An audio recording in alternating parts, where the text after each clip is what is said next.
Hello you guys, and welcome back to my channel. My name is Cheyenne, and every week I put out new videos on how to do makeup. In today's video, I'm going to be showing you how to create a blue graphic eye look. I hope you enjoy this. So in today's video, I have decided that it's about time for you guys to get to know me a little bit more on a personal level. And we're actually going to be talking about how I got into the beauty industry and what made me take the leap into cosmetology school.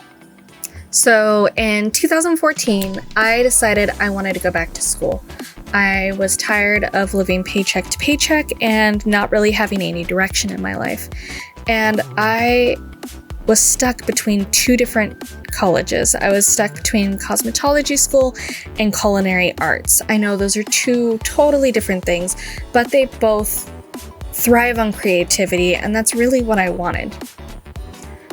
I ended up going with cosmetology school because I really always loved hair and makeup and skincare, really mainly hair. So I enrolled at Bellis Academy in Chula Vista, California, and I originally was just going to enroll for the Cosmetology 101 program, and I ended up adding on advanced makeup as well. And the reason I did this is it was going to be cheaper in the long run to do makeup versus having to do makeup by itself. So the package deal was cheaper, and I didn't think I was really going to love it. And oh my god, you guys, I actually fell in love with the makeup program more than I fell in love with hair. And I still have a passion for hair, but my real passion is actually makeup. After beauty school, I ended up working at a salon that had just opened up, and the girl who opened it, I had met her through beauty school.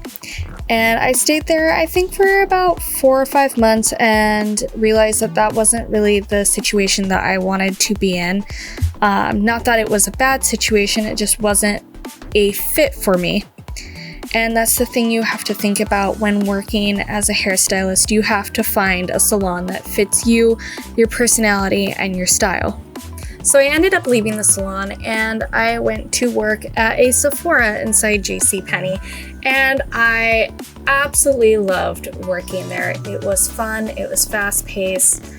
The store that I worked at had so many people from out of the country, so I was constantly seeing different cultural influences on the makeup industry, and I absolutely loved it. And I learned so much, and I feel like I grew so much as a makeup artist working there and just learning about all of the different kinds of product and really the skincare. And it was such a great experience, and I loved working there. So I ended up leaving Sephora in October of 2016, and that was because I was 8 months pregnant and ready for my maternity leave, and I ended up giving birth to my son that following November, and I stayed on maternity leave until I was 9 months postpartum. And when I came back from maternity leave, I actually did not go back to Sephora. I decided to work as a freelance hairstylist and makeup artist. And you guys, that has been a journey on its own.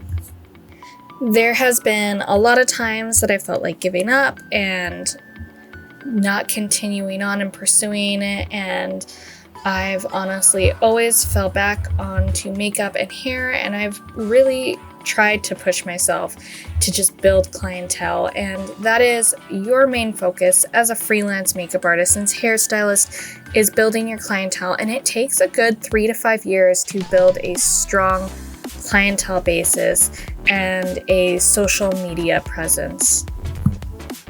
So when you first start out as a freelancer, you'll notice that you won't really have a steady income, and that's okay. You just have to prepare for it and kind of have a backup plan, and just make sure that you're available for whatever clients you can get.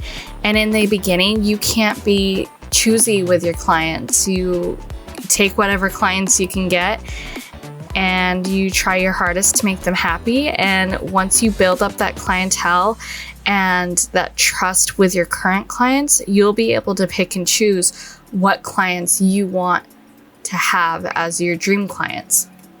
And there are so many different ways on how you can build up your clientele and how you can create a strong network. And maybe I'll end up doing a series for makeup artists about it. I don't want to go too deep into it with this video because there is just way too much for growing your clientele. I will say this though, do as many events as possible. So if there's a fashion week in the city that you live in, definitely do it. You won't get paid for it, but it is so good on your resume. And then also another thing that I've done is I have done a showcase through Raw Artists. And if you've never heard of them before, I'll link their website down below. But basically they do showcases for any platform of artists.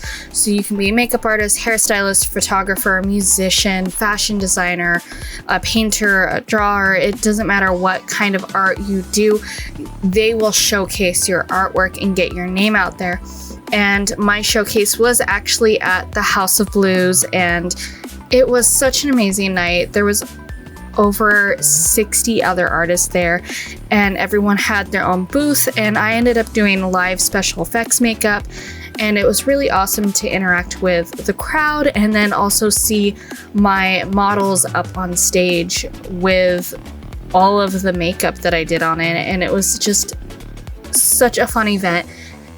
And I ended up networking with some really cool photographers, and I ended up being able to do trade for trade work, meaning I did the makeup and the photographer did a free photo shoot for me, and we would exchange the looks based off of that. So far, that has been one of my highlights in my career, was that showcase.